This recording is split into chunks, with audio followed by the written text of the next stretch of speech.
مجھے جو ٹاپک دیا گیا ہے وہ ہے حسد اور نظر بد سے بچاؤ۔ بہت سے لوگ مختلف طرح سے ایسی تکلیفوں میں مبتلا ہو جاتے ہیں جس کی انہیں کوئی ریزن یا کوئی کاز یا کوئی وجہ سمجھ میں نہیں آتی۔ تو بہت ضروری ہے کہ ہم اس چیز کی حقیقت کو سمجھیں کہ ہمارا دین اس کے بارے میں کیا کہتا ہے۔ جہاں تک حسد کا تعلق ہے تو وہ ہم سب جانتے ہیں کہ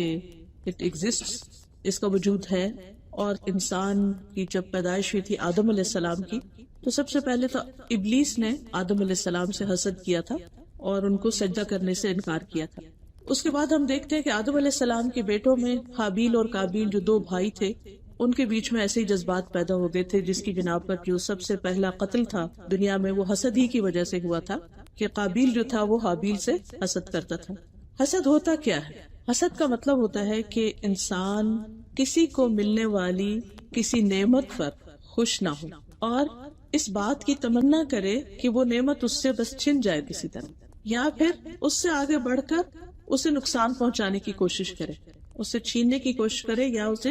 اس نعمت کو ضائع کرنے کے لیے کوئی ایفرٹ لگائے۔ تو ابتدا اس کی ہوتی ہے دل کی ناخوشی سے، دل کی بے چینی سے۔ جب انسان کسی کے پاس کوئی بھی ایسی چیز دیکھتا ہے جس کو وہ اپنے لیے چاہتا ہے تو پھر انسان اس پر خوش نہیں ہوتا کہ اس کو مل گئی چیز اور مجھے کیوں نہیں ملی۔ تو یہ ایک عجیب سی تکلیف جو انسان کے اندر پیدا ہوتی ہے، یہی حسد ہوتی ہے۔ اور پھر انسان اگر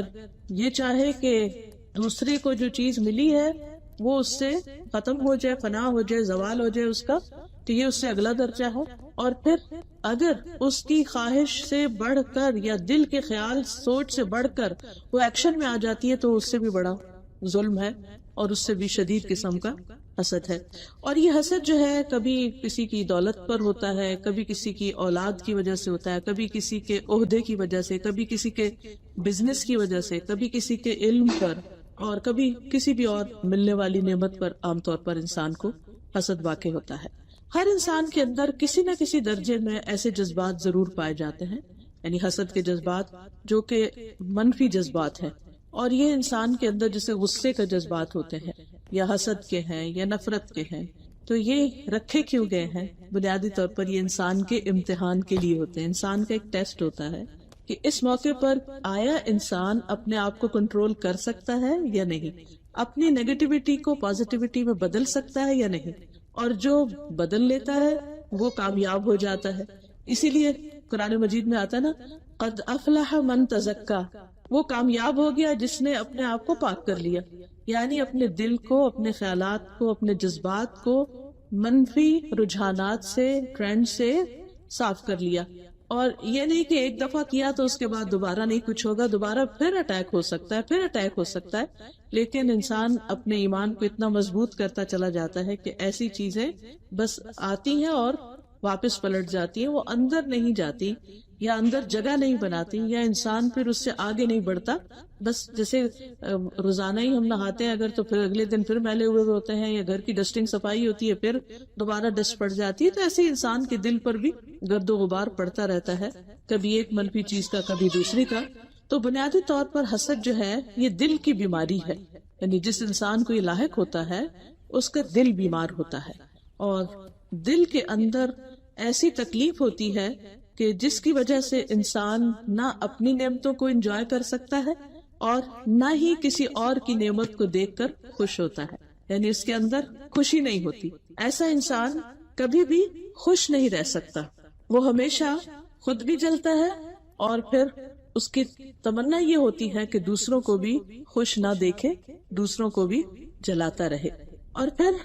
حسد کے جو درجے ہیں، جس میں ایک تو یہ ہے کہ دوسرے کی نعمت ختم ہونے کی آرزو کرنا، چاہے خود کو نہ ملے۔ دوسرے یہ ہے کہ دوسرے کی نعمت ختم ہونے کی آرزو کرنا اور اس چیز کو خود حاصل کرنے کی، یعنی یہ چیز اس سے نکل جائے اور مجھے مل جائے۔ جیسے بنی اسرائیل میں جب جادو کا بہت رجحان ہوا تھا تو وہ کس چیز کے لیے استعمال ہو رہا تھا؟ جیسے سورۃ البقرہ کے شروع میں یہ آتا ہے پہلے ہی پارے میں کہ وَاتَّبَعُوا مَا تَتْلُو الشَّيَاطِينُ عَلَى مُلْكِ سُلَيْمَانَ وَمَا كَفَرَ سُلَيْمَانُ وَلَكِنَّ الشَّيَاطِينَ كَفَرُوا يُعَلِّمُونَ النَّاسَ السِّحْرَ، کہ شیاطین جو تھے وہ لوگوں کو جادو سکھاتے تھے، اور پھر لوگ جو تھے وہ وَمَا أُنزِلَ عَلَى الْمَلَكَيْنِ بِبَابِلَ ہاروت و ماروت، اور بابل کے شہر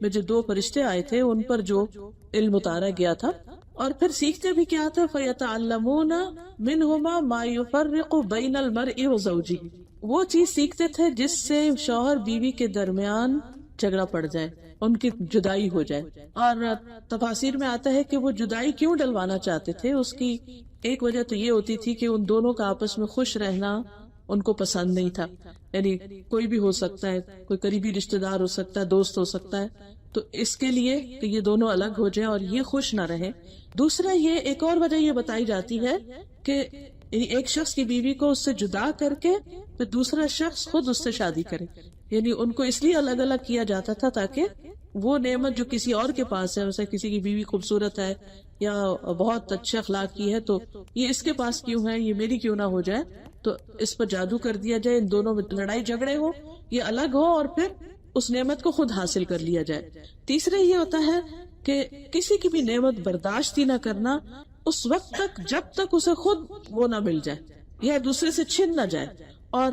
چوتھی بات یہ ہے کہ دوسرے جیسی نعمت چاہنا جبکہ یہ تمنا نہ ہو کہ دوسرے سے چھنے، اب بس ٹھیک ہے اس کے پاس بھی ہے لیکن میرے پاس کیوں نہیں، مجھے ملنی چاہیے۔ اب ان سب چیزوں میں یہ ساری قسمیں جو ہے یہ قابل مذمت ہے، پسندیدہ نہیں ہے، لیکن ان میں سے ایک قسم جس کو رشک کہا جاتا ہے وہ جذبہ ہوتا ہے کہ جب انسان کسی کے پاس علم دیکھتا ہے، خاص طور پر دین کا علم دیکھتا ہے، اور پھر وہ شخص اس پر عمل بھی کرتا ہے اور دوسروں کو بھی سکھاتا ہے، تو انسان یہ تمنا کرے کہ میرے پاس بھی یہ کوالٹی ہو یا مجھے بھی یہ نعمت ملے، تو اس کی اجازت ہے۔ یا پھر کسی کے پاس مال ہے اور وہ شخص اللہ کے راستے میں خوب خرچ کر رہا ہے، دائیں بائیں آگے پیچھے دن رات کو خرچ کرتا ہے، تو اس کو دیکھ کے چاہتا ہے کہ میرے پاس بھی مال ہو اور میں بھی اس کی طرح ایسے ہی نیکی اور خیر کے کاموں میں خرچ کروں، تو یہ جذبہ جو ہے اس کی بہرحال اجازت ہے اور یہ پسندیدہ ہے۔ پھر اسی طرح حسد کے جو اسباب ہیں ان میں سے ایک سبب دشمنی بھی ہوتا ہے، نفرت ہوتا ہے کہ جس کے ساتھ کوئی دشمنی چل رہی ہو، کوئی خاندانی دشمنی ہو یا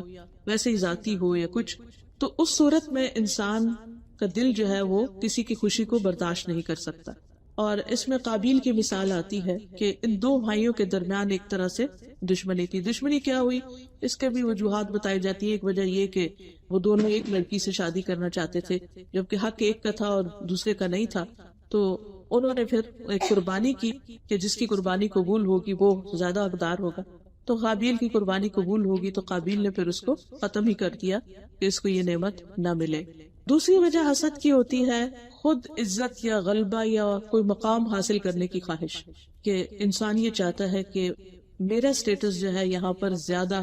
ہائی ہو۔ مثلا خاندانوں میں عموماً یہ ہوتا ہے کہ اگر ایک بہو آئی ہے تو اس کی بہت آؤ بھگت ہے، وہی کرتا دھرتا ہے، سارے اس کی طرف توجہ کرتے ہیں، پھر کچھ عرصے کے بعد دوسرے بھائی کی شادی ہوتی ہے، دوسری دیورانی یا جیٹھانی جو بھی آ جاتی ہے، تو اب وہ اپنے اخلاق یا اپنے قابلیت کی بنا پر اگر ہر ایک کی ہر دل عزیز ہونے لگتی تو جو پہلا شخص ہے اس سے یہ بات برداشت نہیں ہوتی اور پھر نئے آنے والے کے خلاف وہ کچھ نہ کچھ کرتا رہتا ہے، اور اگر اور کچھ نہیں تو کم از کم دل میں وہ ایک گرج سا یا بغض سا یا ایک عداوت سی ضرور پال لیتا ہے۔ اور اس کی بنیادی وجہ یہ ہوتی ہے کہ انسان کے اندر جو یہ خواہش ہے کہ میں بڑا بن کے رہوں۔ آپ دیکھیے کہ حسد بھی ابلیس کی طرف سے اور یہ تکبر بھی دراصل ابلیس کی طرف سے، اور یہ ابلیس نے بھی سجدہ اس لیے نہیں کیا تھا کہ وہ چاہتا تھا کہ میری بڑائی ثابت ہو، یعنی مجھے بڑا مانا جائے۔ اس میں ہم عبداللہ بن ابی کی مثال دیکھتے ہیں کہ نبی صلی اللہ علیہ وسلم جب مدینہ میں گئے تو مدینہ والے جو کہ بہت عرصے سے آپس میں لڑائیاں کر کر کے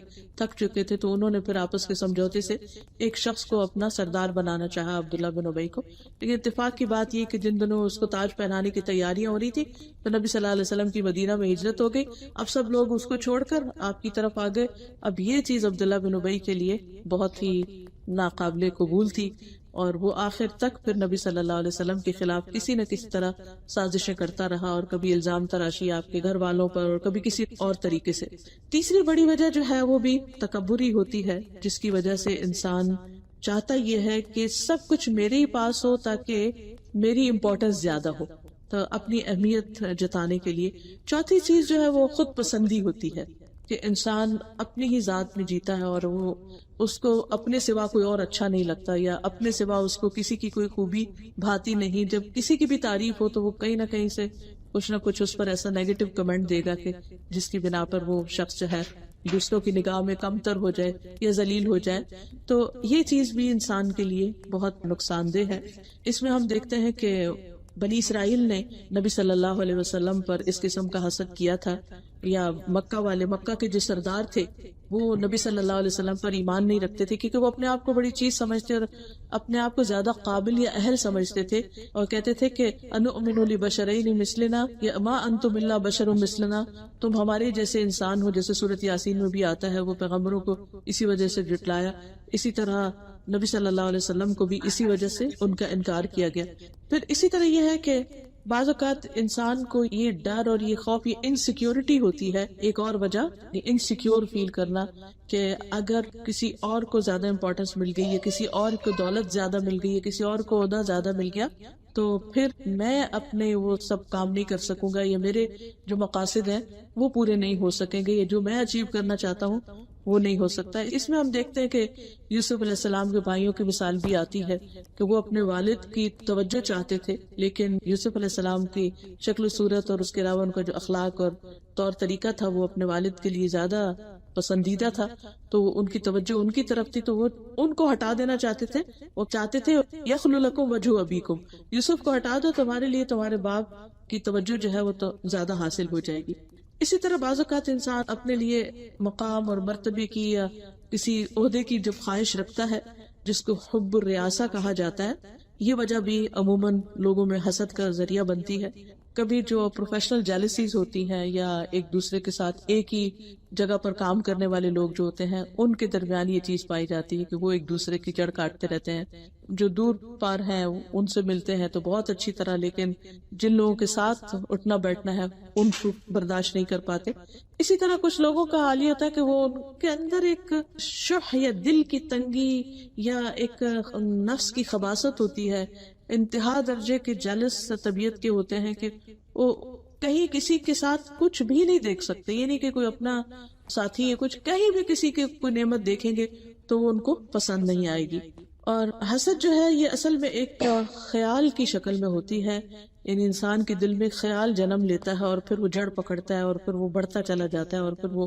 گرو ہوتا چلا جاتا ہے۔ تو جہاں تک خیال آنے کا تعلق ہے تو اس پر پکڑ نہیں ہے، یعنی خیال کسی کو بھی آ سکتا ہے کسی کے بارے میں، یا انسان کو رشک آ سکتا ہے، یا انسان کے دل میں کسی کی نعمت دیکھ کے ایک ہوک اٹھ سکتی ہے کہ میرے پاس کیوں نہیں۔ مثلا کسی کے بارے میں، کسی رشتہ دار کے بارے میں پتہ چلتا ہے کہ اس نے فلاں ایریا میں بہت اچھا بڑا گھر لے لیا اور اس کے اپنے پاس ابھی کچھ بھی نہیں اور نہ ہی ایسے کوئی گنجائش یا وسائل ہے، تو اس پر وہ غمگین اور رنجیدہ ہو جائے، یا رونا شروع کر دے، یا چلنا کڑنا شروع کر دے کہ وہ کہاں سے کہاں پہنچ گیا اور ہم کہاں کھڑے ہیں، اور پھر اگر خواتین اپنے ہسبینڈ سے لڑنا شروع کر دیں، یا اپنی جو ذاتی زندگی ہے، گھریلو زندگی ہے، نجی زندگی ہے، اس کو خراب کر دے، تو یہ چیز پھر حرمت میں آ جاتی ہے، ناپسندیدہ ہو جاتی ہے۔ جہاں تک خیال کا تعلق ہے، یہ خیال آیا اور چلا گیا، زبان سے کچھ نہیں نکالا، کوئی ایکشن میں نہیں آیا اور جھٹک دیا اس کو، تو اس پر کوئی پکڑ نہیں ہے،